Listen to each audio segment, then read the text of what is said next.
Clip number 200۔ اس clip میں آپ قرآن پاک کی سورہ نساء کی آیت نمبر 92 سے 93 تک کی تلاوت، ترجمہ اور تفسیر قرآن صراط الجنان سنیں گے۔ بسم اللہ الرحمن الرحیم۔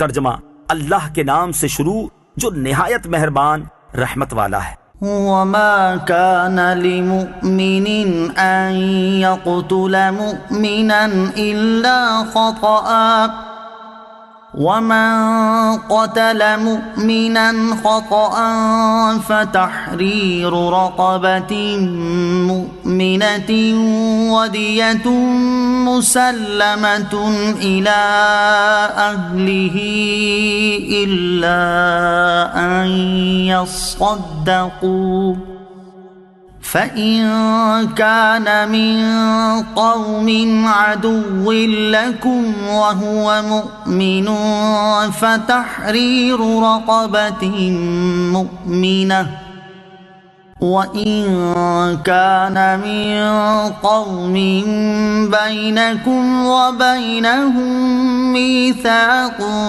فَدِيَةٌ مُّسَلَّمَةٌ إِلَىٰ أَهْلِهِ وَتَحْرِيرُ رَقَبَةٍ مُّؤْمِنَةٍ فمن لم يجد فصيام شهرين متتابعين توبة من الله وكان الله عليما حكيما۔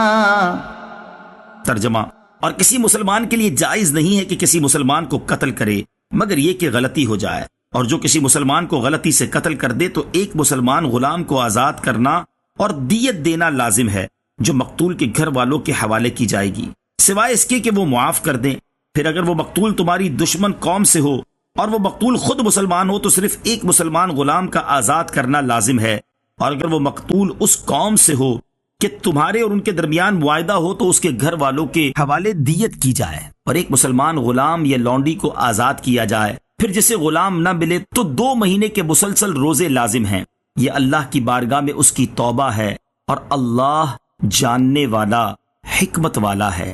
وما كان لمؤمن ان يقتل مؤمنا، اور کسی مسلمان کے لیے دوسرے مسلمان کو قتل کرنا جائز نہیں۔ یہ آیت مبارکہ عیاش بن ربیعہ مخزومی کے بارے میں نازل ہوئی۔ ان کا واقعہ یوں ہے کہ وہ ہجرت سے پہلے مکہ مکرمہ میں مسلمان ہو گئے اور گھر والوں کے خوف سے مدینہ طیبہ جا کر پناہ گزین ہو گئے۔ ان کی ماں کو اس سے بہت بے قراری ہوئی اور اس نے حارث اور ابو جہل اپنے دونوں بیٹوں سے جو عیاش کے سوتیلے بھائی تھے یہ کہا کہ خدا کی قسم نہ میں سائے میں بیٹھوں گی اور نہ کھانا چکھوں گی اور نہ پانی پیوں گی جب تک تم عیاش کو میرے پاس نہ لے کر آؤ۔ وہ دونوں حارث بن زید کو ساتھ لے کر تلاش کے لیے نکلے اور مدینہ طیبہ پہنچ کر عیاش کو پا لیا اور ان کو ماں کے جزا فضا کرنے، بے قراری اور کھانا پینا چھوڑنے کی خبر سنائی، اور اللہ عز و جل کے نام پر یہ عہد کیا کہ ہم دین کے متعلق تجھ سے کچھ نہ کہیں گے، بس تم مکہ مکرمہ چلو۔ اس طرح وہ عیاش کو مدینے سے نکال لائے اور مدینے سے باہر آ کر اس کو باندھا اور ہر ایک نے 100 کوڑے مارے۔ پھر ماں کے پاس لائے تو ماں نے کہا میں تیری مشقیں نہ کھولوں گی جب تک تو اپنا دین ترک نہ کرے گا۔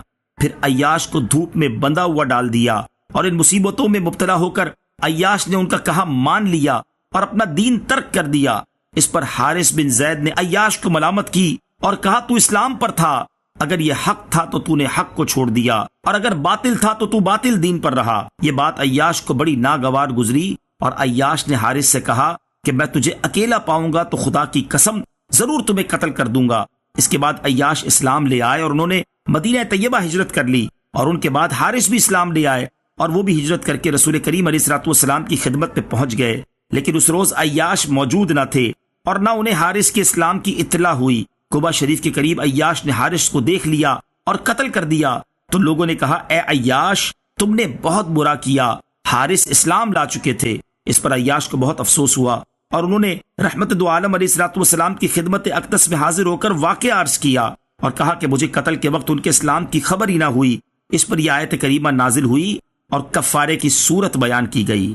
ومن قتل، اور جو قتل کرے، یہاں آیت میں قتل کی 4 صورتوں کا بیان ہے اور پھر 3 صورتوں میں کفارے کا بیان ہے۔ پہلی صورت یہ کہ مسلمان کا کسی دوسرے مسلمان کو ناحق قتل کرنا حرام ہے، دوسری صورت یہ کہ مسلمان کسی دوسرے مسلمان کو غلطی سے قتل کر دے، جیسے شکار کو مار رہا ہو مگر گولی مسلمان کو لگ جائے، یا کسی کو حربی کافر سمجھ کر مارا لیکن قتل کے بعد معلوم ہوا کہ مقتول تو مسلمان ہے۔ اس صورت میں قاتل پر ایک غلام یا لونڈی کو آزاد کرنا لازم ہے، اور اس کے ساتھ وہ دیت بھی ادا کرے گا جو مقتول کے وارثوں کو دی جائے گی، اور وہ اسے میراث کی طرح تقسیم کر لیں۔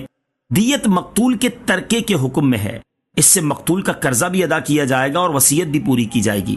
ہاں اگر مقتول کے ورثہ دیت معاف کر دیں تو وہ معاف ہو جائے گی۔ تیسری صورت یہ ہے کہ اگر وہ مقتول دشمن قوم سے ہو لیکن وہ مقتول بذات خود مسلمان ہو تو صرف ایک مسلمان غلام آزاد کرنا لازم ہے اور دیت وغیرہ کچھ لازم نہ ہوگی۔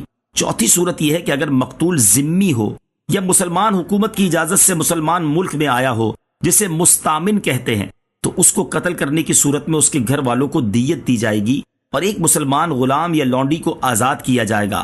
البتہ اگر غلام لونڈی نہ ملے، جیسے ہمارے زمانے میں غلام لونڈی ہیں ہی نہیں، تو پھر 2 مہینے کے مسلسل روزے رکھے جائیں گے۔ یہ یاد رہے کہ قتل خطا کے کفارے میں کافر غلام آزاد نہ کیا جائے گا، باقی کفارات میں حنفی مذہب میں ہر طرح کا غلام آزاد کر سکتے ہیں، جیسے روزے کا یا زہار کا کفارہ ہو۔ وَمَن يَقْتُلْ مُؤْمِنًا مُتَعَمِّدًا فَجَزَاؤُهُ جَهَنَّمُ خَالِدًا فِيهَا وَغَضِبَ اللَّهُ عَلَيْهِ وَلَعَنَهُ وَأَعَدَّ لَهُ عَذَابًا عَظِيمًا۔ ترجمہ: اور جو کسی مسلمان کو جان بوجھ کر قتل کر دے تو اس کا بدلہ جہنم ہے، عرصہ دراز تک اس میں رہے گا، اور اللہ نے اس پر غضب کیا اور اس پر لعنت کی اور اس کے لیے بڑا عذاب تیار کر رکھا ہے۔ وَمَن يَقْتُلْ، اور جو قتل کرے۔ اس سے پہلی آیت میں غلطی سے کسی مسلمان کو قتل کر دینے کا حکم بیان کیا گیا، اور اس آیت میں جان بوجھ کر کسی مسلمان کو قتل کرنے کی اخروی وعید بیان کی گئی ہے۔